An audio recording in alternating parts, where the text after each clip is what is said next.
So welcome everybody. Thank you for joining us for day 2 of Open Ed Week.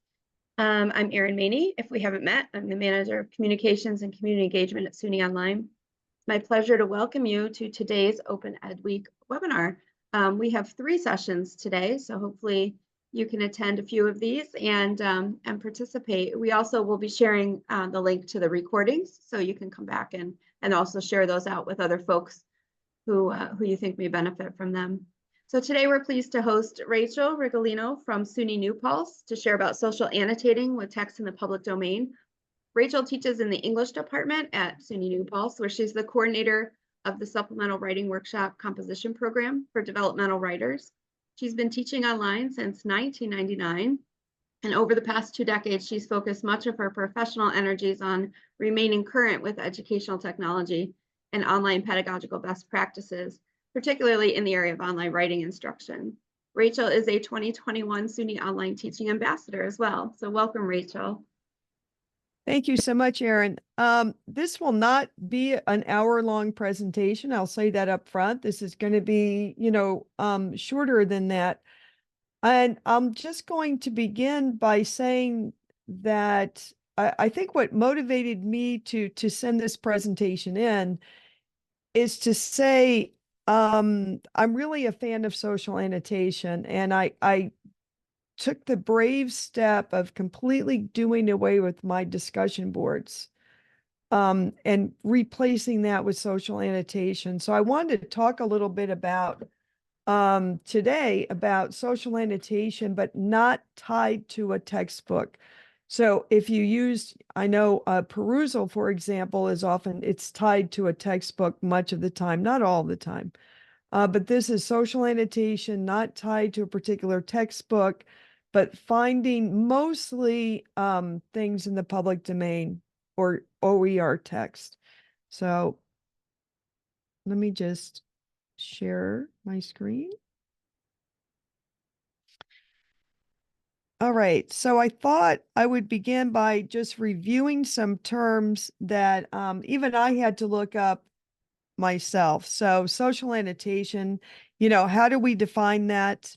Public domain, I use that term a lot. And then I thought, well, gee, let's take a look at what it really means. Of course, OER, and I'm sure everyone here is interested in OER. And I neglected for a minute. I thought, wait a minute, I produce a lot of text myself that we annotate, and then the students also produce texts that we annotate. And then I wanted to take a look at another thing that I do is fair use of copyrighted resources found through our campus library. And then publicly available text, just things like YouTube videos, blog posts, articles. So these are all things that we annotate in my classes, things that fall within, these areas. And I'm a big hypothesis fan, though to do my due diligence, I feel as if I've got to try out perusal. Does anyone here do you use either hypothesis or perusal?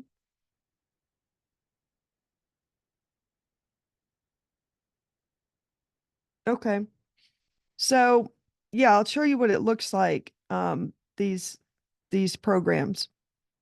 So of course, a social annotation is where students are annotating, putting, margin notes and highlighting in margin notes that can be seen by me and other students. So it's what we call social annotation, as opposed to, individual annotation that, of course, we did with print textbooks, and you can do with online texts, yourself, and you're annotating just for yourself. And then there is the ability to have this dialogue. It's another version in one sense of discussion board. You can reply to what someone else has written, but the cool thing is that it's anchored. I love this verb here, anchored to the text. And this is from this particular article, if you want to access it later. But the idea that the dialogue is truly anchored to the text and not just, oh, I like that story because kind of thing. Public domain, what I'm interested in and what, I mean, in terms of what I do, it's, I'm using text oftentimes in my short story courses, but other courses as well, where the rights may have expired, or, we're reading some Shakespeare or something like that, things like that, that are accessible, and you're able to use that with students and they can socially annotate it. Of course, OER, I do use some OER text as well, texts that reside in the public domain. And this is that famous UNESCO definition of OER. Now, fair use, and I know that there are complexities and gray areas of fair use, but I checked with my ID, my instructional designer, to make sure that I was on the right target with this. If I'm assigning a scholarly journal article to be annotated and we can all access it, okay, through the library, but yet I put the PDF in up in Brightspace, in an LMS that's closed to the public. And I said, now that is considered fair use. And she said, yes, it is. So I would say this has been really, really a good thing. I've enjoyed doing this, being able to pull in scholarly articles and we all read them together. And other texts as well, but primarily scholarly journal articles. Okay. I just need to find my cursor. Sorry about that.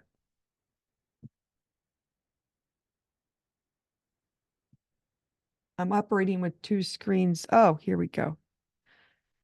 Okay. Sorry about this. Why isn't this coming back over here? Here we go. All right, I'm just going to leave it over here. Okay. Obviously, publicly available text, right? We've all done this. You get website pages, you get things just out there on the web. They're likely copyrighted, but people have posted them to be read publicly, not behind a paywall. I try really not to take something that's behind a paywall that I can access and then reshare it publicly. Okay, so I'm using a hypothesis, but there's also perusal as well. And I noticed that perusal has a kind of, their advertising ethos is this idea of access for all. And hypothesis, of course, focuses upon, this collaboration using social annotation. They do a great job. I can talk about this later with back-end support and professional development. So I'm a big fan of hypothesis. I will tell you, no, I shouldn't say it. I won't say it's being recorded. But if you want an overview of the way some people are using perusal, just go to Reddit and type in perusal, and that's all I'm going to say. Okay. So though it looks like at least two people, they like it. They're using social annotation tools.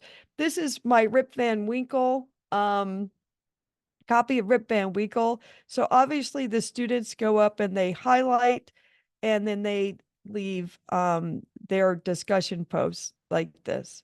So this is a text in the public domain. I think I got it from, well, I'll look and see in a minute where I got this particular version of it. The illustrations are from the 1800s, the early 1800s, and I really like these illustrations. So obviously we're looking at all this stuff. What's really cool, I find, and those of you that use hypothesis, is that you can bring in photographs. So for Rip Van Winkle, we talked about a little bit about the setting of the story, but then the Hudson Valley River painters, and you can bring in images, which is great. And then you can even bring in, YouTube videos as well. So someone pulled in The Legend of Sleepy Hollow to share with the class. And, with social annotation, as those of you who use it know, you can just have students annotate whatever they want, which is fine for some low stakes stuff. You just want to introduce something to students. But because I am teaching the short story and I want them to uh, become familiar with some literary analysis terms, I'm a little bit more prescriptive, obviously when we're discussing the stories. And I ask them to share certain things, and I ask them to annotate certain things. What Hypothesis has come out with, and I believe Perusa will do this as well, is annotate the transcript of videos. And this has been a game changer for me in some extent because I really like bringing videos into the course. This was from a course that I taught this winter session about generative AI. And yeah, it was really great. There were a lot of great videos, people either explaining generative AI or, here's a kind of protest letter against ChatGPT and generative AI, and the students really enjoyed it. So where do most of my texts come from at this point?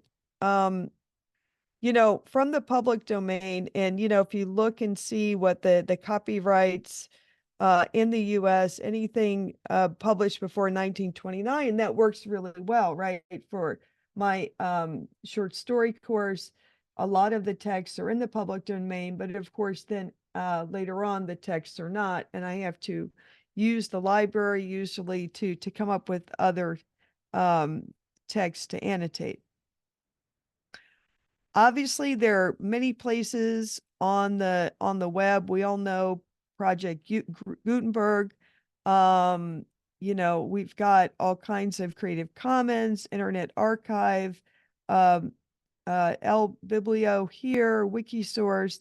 So there are a lot of places now that have put these texts up to share, with people.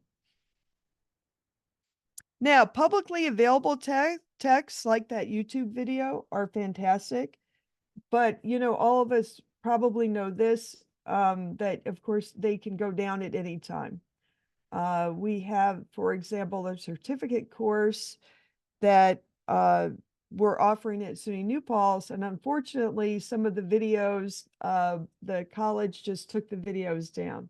So we were left kind of scrambling. So this is always the risk when using these types of things that are just out there on the web. You don't know when people will take them down, or they'll be taken down for some reason. What is interesting, though, I'm beginning to realize that as I do this, oftentimes I bring in text that I've produced, and now with generative AI, we can produce things, texts that are useful for instruction, for example, that can then be socially annotated, and you don't have to worry about copyright. For example, I had for my winter session course, ChatGPT create for me, and of course I edited it, several fictional case studies using ChatGPT or generative AI in a school setting. And, you can take these documents and put them up and have students go through and annotate them. And, we looked at the various, they were ethical case studies. So I set up this whole kind of narrative. There was a setting and a narrative, and there were aspects of the case study the students had to look at. I also asked students to share representative essays. This is more in my composition sections, and I get their permissions, and I tell them, well, now you're going to be used as a teaching tool, and they're generally on board with that. And then, of course, I have just my own material that I produce. Looking back at Lumen, I know SUNY still has the agreement with Lumen. I use some Lumen text and put it on over to our Hawk sites, which is basically a WordPress types sites that we're able to make websites. So I took a Lumen text, I put in my own stuff, and created a website. And then again, we can go every semester, we go and annotate some stuff. It's like having your own textbook, and you can do this and students can annotate it. I'm finding that I'm using this not only in literature courses at this point, but I'm doing social annotation with this kind of material in my composition courses, because frankly, it's the only way I can really be assured that the students are reading even simple directions, okay, without coming out and being, kind of nagging them. I'll say, let's go on and let's annotate these directions, okay? And just when you see something that you don't understand, or you have a question about, can annotate it and leave the question. And that's been really helpful for getting students to attend to just simple things like directions. I have, as I said, used, copyrighted resources from the library. As I'm on Brightspace. No one can get in there unless you're a student of SUNY New Paltz and you have access to this material. So that's how I'm using that. And then obviously, I think we're all kind of believers in this, right? For the most part, trying to use OER text as often as possible. And we talk a lot about the cost of textbooks, though I noticed some recent data that textbook costs have, am I correct in saying this, that textbook costs have either stabilized or started to go down? And I don't know if this is because of this move. And also, yeah, I don't know, but the textbook seems to be leveling off a little bit. My big thing is accessibility and that first day engagement, that I'm not waiting for anyone to get a textbook. I'm also kind of taking a look at the fact that when you're using OER, there is more kind of innovation, I think. It forces you to be, to innovate, to be more flexible, to kind of go out and look. Yeah, so you've heard that too, Lorraine. Yeah, yeah, it's interesting. Anyway, so for those people teaching courses like mine, where you have a lot of choice about the texts that are coming in. I mean, composition is wide open, right? I mean, it's pretty wide open. Um, it's a lot of fun actually to bring in your own text. And of course, why I found this on LinkedIn. I just can't take discussion board. Now I can go back to, I mean, there are reasons to use discussion board. I get that, but I just not anymore. It's been a long time coming, right? How many decades have we all had discussion board? And it's oftentimes stilted. And I've tried so many different approaches to it, and I just couldn't take it anymore. So that's why this direct engagement, and I love, as I say, that verb anchored, it really creates, if you create, especially if you can create small groups where you're using an LMS, or even when you're not, I guess if it's a plugin as well, to a browser, but creating small group discussions of text. I have like maybe 6 students in a group. And doing that, I just find it's just so much better. I love the fact, and you can do this with discussion board, of course, but I love the fact that you can add this related material, but right there on the right-hand side of the text, to help other people, more fully understand a text or contextualize it. And you just bring in something that you've thought of. I just think it creates a much more dynamic discussion.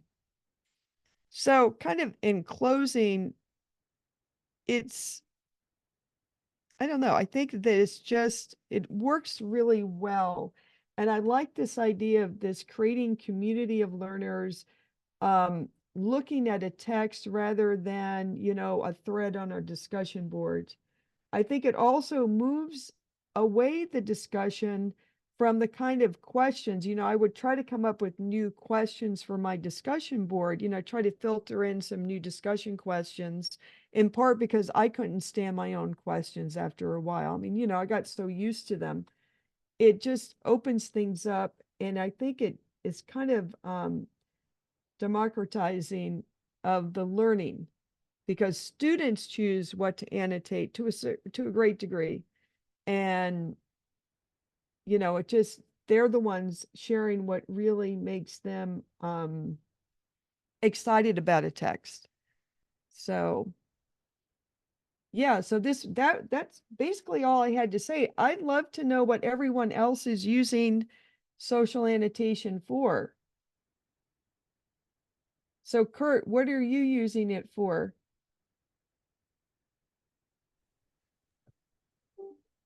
Similarly, I teach literature and have students, we engage with reading literary texts, and I use a lot with focusing on reading strategies. And one thing I find it useful too is the ability to use tags. And an assignment on a given week will be to use a particular reading lens and to identify a place in the text where that reading lens reveals some aspect of the text, and they'll make a comment, and then they'll kind of tag the lens. And one of the big lenses we use is the reading for context beyond the text, and that's where the links and the outside video and the outside images can kind of really help a student find connections between the world of the text that we're reading and then the world beyond the text. And I've also recently have really found the YouTube transcript annotation particularly helpful in my first year humanities seminar class, where I'll use short 5 to 10 minute videos and then get a really nice conversation going around the video clips. So yeah, similar things that you're doing. But really finding I use it to, and I do it both for my online class only students as the basic way of interacting. But I supplement also with VoiceThread, which is another version of social annotation, but it adds audio and video. And what I'm trying to figure out is, what does a text-only social annotation tool like Hypothesis afford, and what is a voice and video social annotation like VoiceThread afford, and which direction should I point the students? And one thing I'm finding is with voice is it's better for personal anecdotes and storytelling.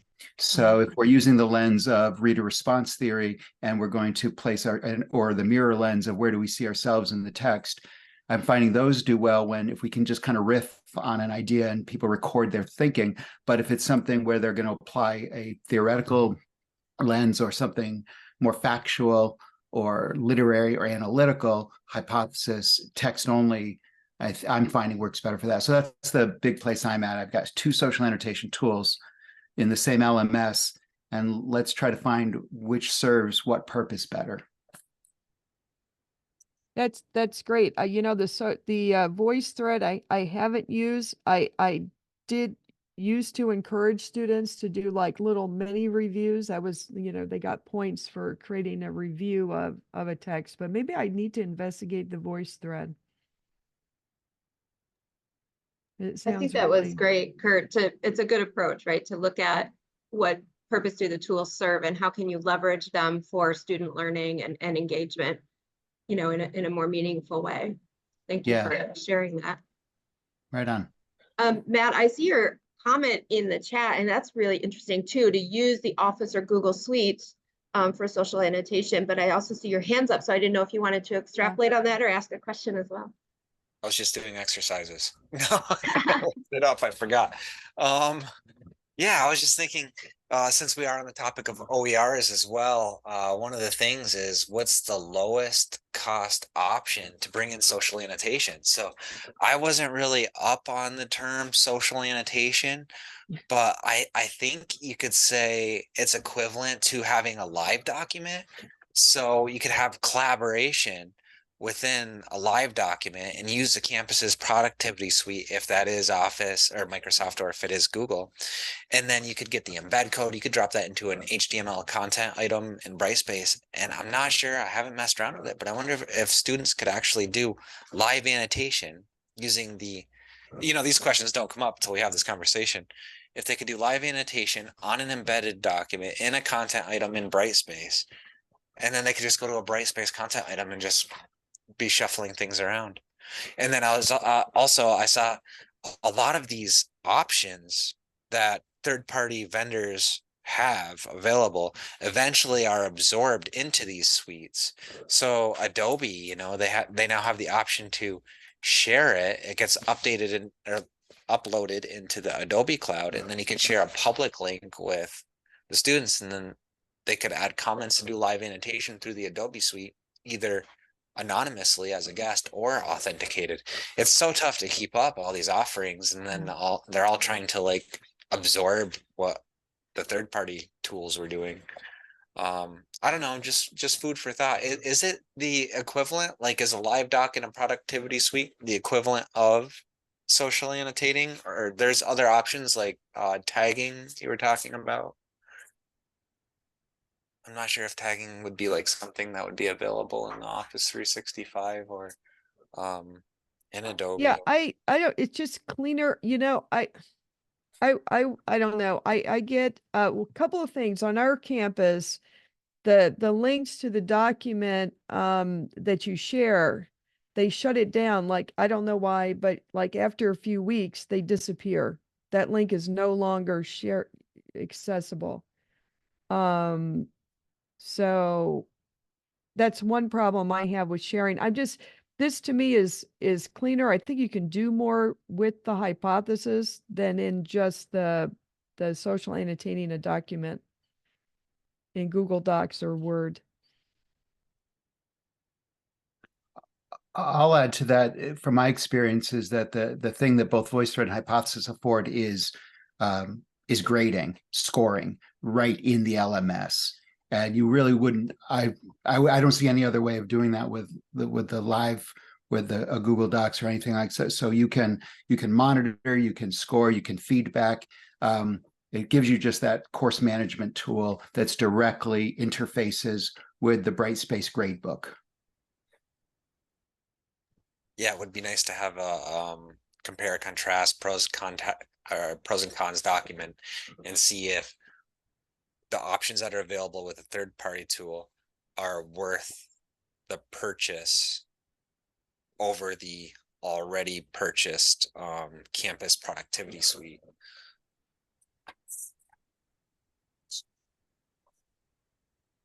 Yes, Lorraine? Screen share. Hold on. Oh, we can hear you now. That's good. Oh, you can. Okay, good. Yeah. Yeah, I had to great. get out and back in. I know. It was clunky at the beginning for Rachel and I too. I'm glad we can hear you now. Okay, my question, okay, I've only taught one semester class. I'm a librarian, and so I will be, well, myself and another faculty member are creating a media literacy course. It's critical media literacy. And with the social annotation, I love the idea of it. And I was wondering a bit, well, one, I'll have to look up more about it. I'd never heard of it before. But is it something where you can kind of scaffold it? Because it'll be freshmen and say, you know, because I've found a lot of OER text on media literacy and have them, you know, ask a particular question and say, okay, you go in and, you know, whatever question I ask, have them like annotate. And then after we discuss it, have them go back in and reflect on that after we have spoken. Is that something that, you know, can be done, works well, or what? Yeah, maybe I'll let Kurt speak to some of that. I know that, okay, so if your campus doesn't have, you know, a license for Hypothesis like I do, we also have Perusal embedded. I'm not sure why. But you can, they're plugins to the Chrome extensions, right, Kurt, that you can put in to do this without buying anything. Mm-hmm. I've never used it only because we've had Hypothesis. I convinced the campus to get a license. And now I feel like Hypothesis should be sending me to Hawaii or something because I keep getting more and more faculty to use it. But Kurt, have you used the like extension? That's actually where I started. I was just, Yes, you know, I have. the Mhm. hypothesis. Okay. but the problem, similar to Matt's question, is that it doesn't interface with the LMS. Right. You can access it, but you're taking out of the LMS, and then any of the interactivity, students will all have to create a secondary account through Hypothesis, and you'd have to manually score them, which can just be such a time suck. So that's one thing. And one thing that you mentioned the idea of reflection, and you can have students reflect right in Hypothesis by responding to each other's posts of what are they learning from what each other has to say. I also use you can set up like an infographic. Sometimes I'll find a great way to use Hypothesis is I'll put an infographic up with quotes, and in my FYS it's a lot of reflective metacognitive stuff. So I'll put up a slide with a bunch of, say, passages, John Dewey and others, and highlight one passage and offer a reflection on where does that thinking take you in your learning experience. And then so it's not just a prose text, but an infographic can be as well annotated. And I'll just throw one more idea out there, because I'm always trying to find other ways to kind of really build community. And one is a popular way of using it is annotate the syllabus. I also use it to annotate the roster. I'll put a slide up with everybody's name on it as a PDF, and highlight your name and tell the story of your name in your preferred name, and then it gets people, and then respond to somebody's story in which you have a connection to it. So those will be an early way to use annotate the syllabus, annotate the roster, annotate an infographic, annotate a YouTube transcript, and then so we can scaffold to harder and ultimately get to scholarly articles. And it does interface directly with JSTOR now, so you can kind of embed that right into the text. You're saying Hypothesis you can use in JSTOR?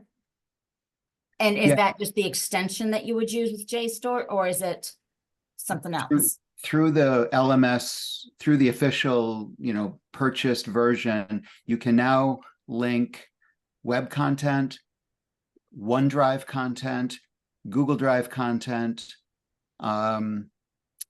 just upload a PDF or JSTOR content. Those are sort of the 5 areas. I think that's what they're up to. And they're looking to expand it into other databases as well, in which you then don't have to upload it yourself. You just provide a code linked directly to the JSTOR location. So I could just then look up the webpage for Hypothesis and then find out that information and then just see if it's something that my school can do. Okay.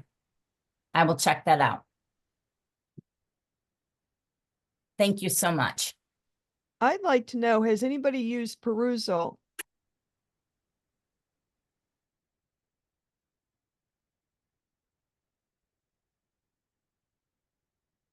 Really? No? The reason why I'm not talking is because I'm ignorant. I came here for the conversation. So when you asked earlier about our experience, definitely I'm just I'm just new to the social annotation thing. Yeah, I just I don't know what to make, because Perusal, as far as I can see, is quote unquote free, but I can't get anyone. I send them emails and said, oh, can you tell us more about what you could do for our campus? And I get nothing back. So I'm so confused about them. I can't figure them out. They seem to be more tied. They make their money by tying what they do to particular textbooks, though, I think.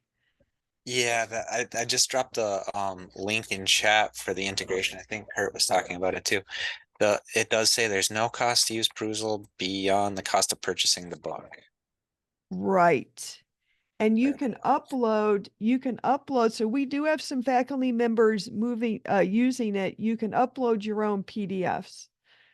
And okay, so I'll tell you the pushback that students have with it, but as I say, and so I really need to do my due diligence and look at Perusal, because I think Perusal is integrated with Brightspace then, is that correct?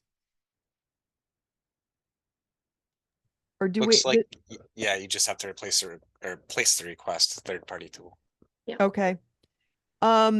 So a couple of things. I don't like its interface as much as Hypothesis. In addition, Hypothesis that does bring to the table all of this professional development, a lot of kind of stuff along those lines. However, if you're talking about a free tool, Perusal also does auto grading, and that's what drives students absolutely mad. That's where if you go to the Reddit wherever, you'll get these students just enraged because there's an auto grading feature that Perusal has that a Hypothesis does not have. It's not part of their ethos, at least not right now, where it goes by like how many words you wrote, blah, blah, blah, blah, blah. So yeah, Matt, did you want to add to that? Yeah, is that similar to Packback? Because there was some Yes, pushback against Packback when we first did the migration, and or maybe it was a little before the migration. And this was kind of like the prequel to the whole AI thing, right. whether or not there's going to be, like original content or genuine input, and or if the instructor is just going to become a chatbot that's embedded throughout the entire course, with nothing unique. So yeah, I could see. Of course, though, when I went in to play with it, what's really neat, you can go in and you can tweak that auto grading tool, right? So, there is that ability. I think I saw up on, I forgot it was a UPenn or Penn State, I don't remember. They had a thing on their OIT page, like information page, and they said Perusal's great for big courses where you really are not going to read all these annotations. But it might be a place to start, Matt, actually. Yeah, that is, I try to think about costs and everything at scale, right? And that's why Packback kind of set the precedent. It would be nice. You can really fine tune the grading. Turnitin has a grade mark, I think it's called. Yep. You can fine tune things. You can fine tune a lot of things. There's a lot of switches and a lot of buttons, but how much time do faculty have, to do that but you can advertise the time savings in the future. Invest a little time now to gain a lot of time in the future. That's what I tried to push for, but it's tough, and I think that's why I haven't had a lot of exposure to social annotation besides annotating documents. A lot of faculty are used to, when they're grading inline feedback, it is in Brightspace. Blackboard had their own annotation feature. Just creative ways to get them to save time and give authentic feedback at the same time. Right.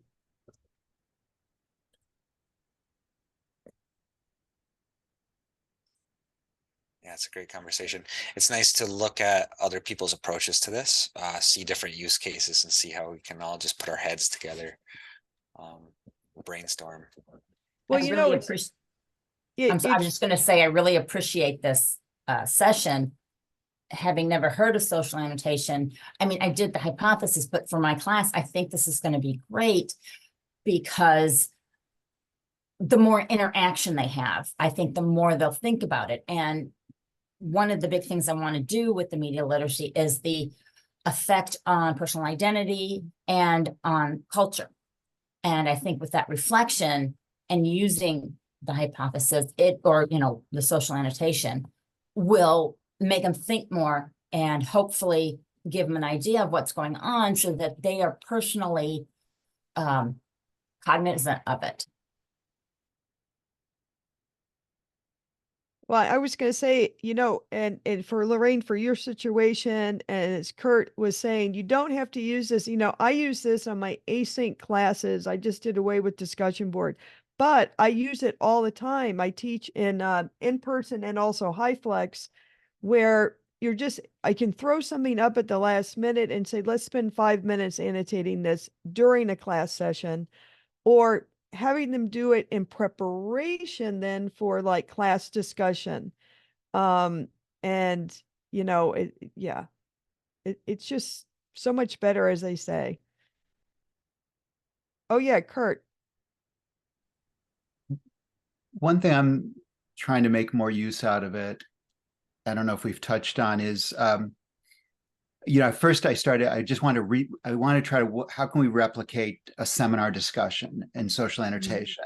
And similarly, I found discussion boards, which I've been using since the early 90s, are just limited in really recreating that. So this anchoring in the text, especially in the humanities, that's really what we do. We discuss texts. But a colleague of mine, Dave Gaddu, he's doing some interesting things in which it's the annotation is like crowdsourcing ideas. It's not so much to interact, but it's to have like a shared annotation of a text that then you can go back and use as a resource. So one thing I'm trying to do is I do a lot of lens I like to use a lot is pattern analysis. And where do we see a pattern existing in a text and tagging it and identifying it? And pattern analysis, it works better when there's a hive mind at it and we're all seeing different patterns. And then to incentivize it in a real way, saying that, we're going to be then writing, later down the semester, towards the end, we're going to be going back to these texts to pull from them in some kind of synthesis of patterns or ideas that we've pulled from them. So it's not so much to have a conversation around or even build community around, but it's really to kind of crowdsource ideas and insights on text that then we'll be using in our own for some kind of assessment purposes. And that's kind of where I'm really trying to build it. That's my current kind of efforts to try to use social annotation. That's an idea that you made me think of, is when faculty have students take an open educational resource, maybe take a chapter or a paragraph and use it as an open pedagogy where they edit it or something, but as a crowdsourcing type of thing where you could, if you have an open source and you could put it in and have them do stuff, like edit it or check it out or what their ideas are, what they're thinking about. Yeah.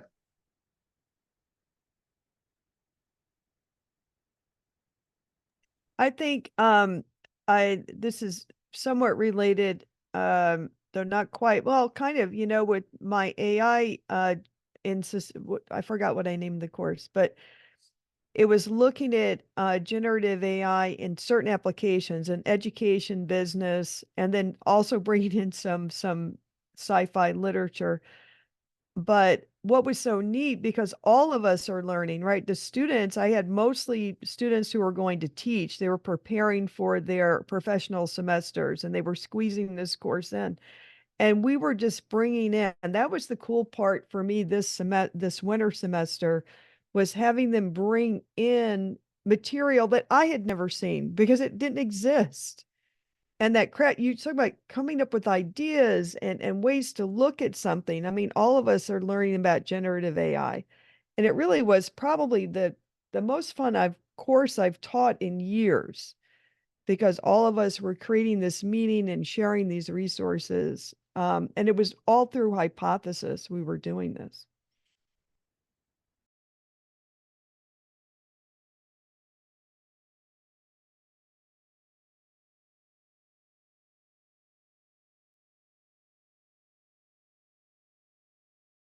And it makes you wonder too, where is AI's role in this going forward too, and how will that impact social annotation platforms at some point? Well, okay, so to back up, one of the things I've done in a liquid margins presentation for hypothesis was to say that there was another reason I was going in this direction. I think all of us probably have had plagiarized, responses to our discussion board questions, even if we try to write them in a way that, doesn't generate answers that you can just find on Google or something. But that was why another reason to move towards, okay, let's just throw this story down and now we're going to look at it. Not to say that they can't get AI to do something, but it would require a few more steps than taking my prompt and throwing it in ChatGPT. And I'm sure they, you know, I had suspicions even last fall. You know, there were a few I was like, no, that's nah, you know. But I think, am I correct in thinking this, that it creates at least a little more of a, you've got to really now, you can't just type that prompt in.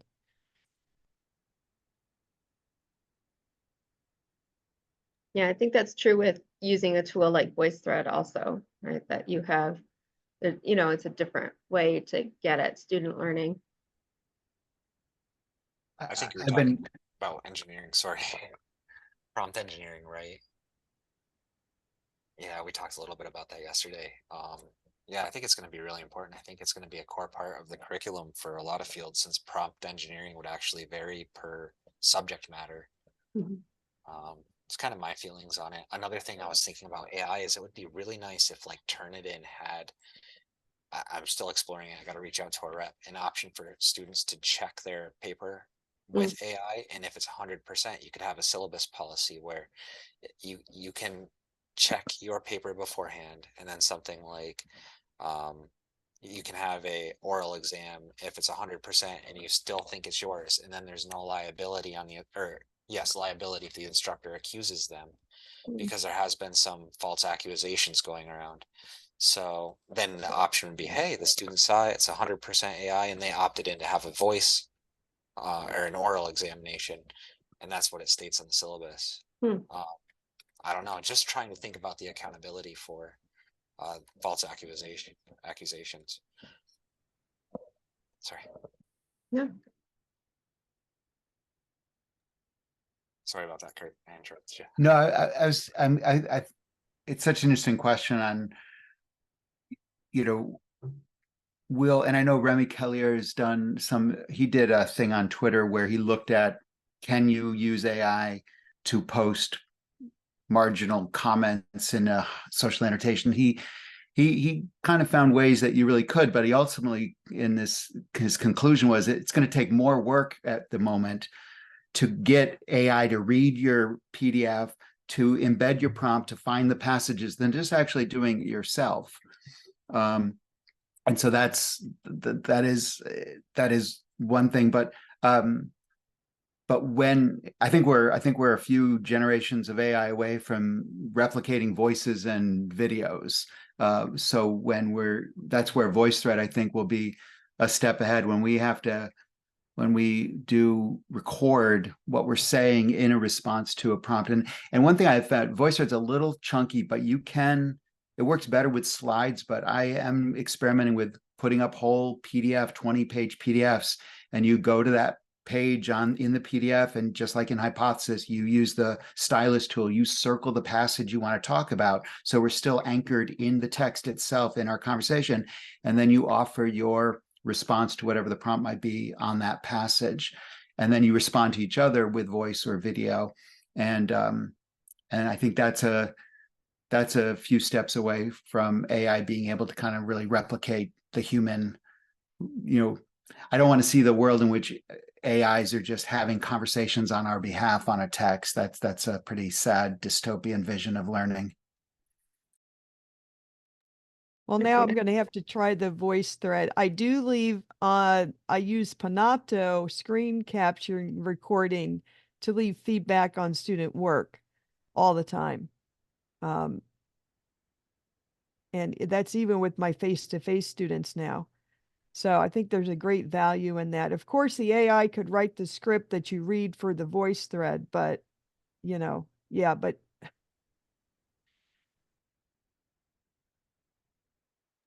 I did see an article about students being enrolled as a pilot, or AI students being enrolled as a pilot for other students to communicate with them throughout discussions.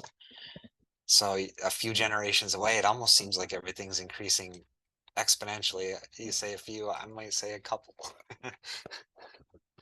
It gets faster and faster, that whole snowball.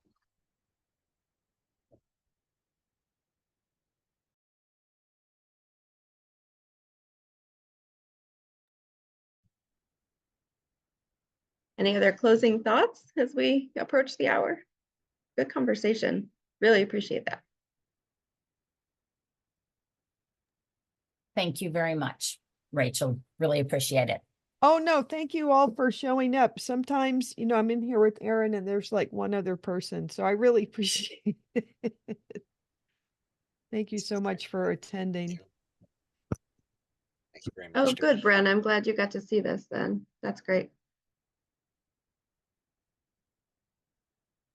Yeah, and with any of these tools, if you kind of go on the site, poke around, view some demos, learn about it a little bit, and then kind of think about your context. I'm wondering if there's and maybe Aaron, you know this, is SUNY working on a statewide, system-wide license for Hypothesis so that it can be something a little bit more universally accessible in Brightspace? So we have a whole team that is doing tool reviews for Brightspace. I'm not sure where Hypothesis is on that list. I don't think it's one of the ones that's currently been integrated because it hasn't passed all of their for EIT and accessibility checks, right? So they're going through it in great detail. So I don't think it's there yet, but I know they're reviewing all of the tools. I think over 400 were suggested to the team. So, and we've integrated maybe about half of those. We do have a dashboard. Let me see if I can grab that link really quickly on our DLE site that for those tools that have been reviewed. So maybe that would be a quick status check. So let's see if I can grab that. Yeah, that would be so helpful. I know that, our ID, Kate Bowen is so good about doing the VPAT stuff and like really looking at tools closely. And she's been impressed with Hypothesis. In fact, Perusal, there was a breakdown with their closed captioning, for example. Oh, good. Oh, thank you so much, Erin. So my guess is that's a private page. Oh, You may have to log in first to view It it. is. Yeah. Okay.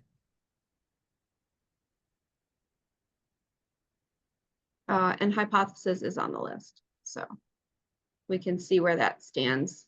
And I can also try to get a status update from that team. That would be so helpful. That would be great. Yeah, thanks for asking the question, Kurt.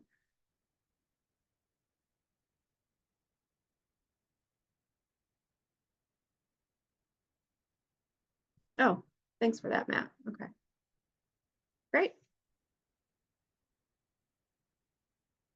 So I also want to echo Lorraine's sentiments and thank Rachel for presenting today and kind of getting this really good conversation going with us. And I appreciate all of your participation. We will have, several other sessions this week. So if you want to take a look at the schedule, that'll be a link in the chat. The recordings are going to be posted on the second link there, along with slides, so that you can get all of the session materials. And we do have a feedback survey to just help us out with topics and things that are of interest to you as we plan future sessions. So we appreciate your feedback on that as well. So I'll stop the recording and just thank everyone for your time and for being here today. Have a great one.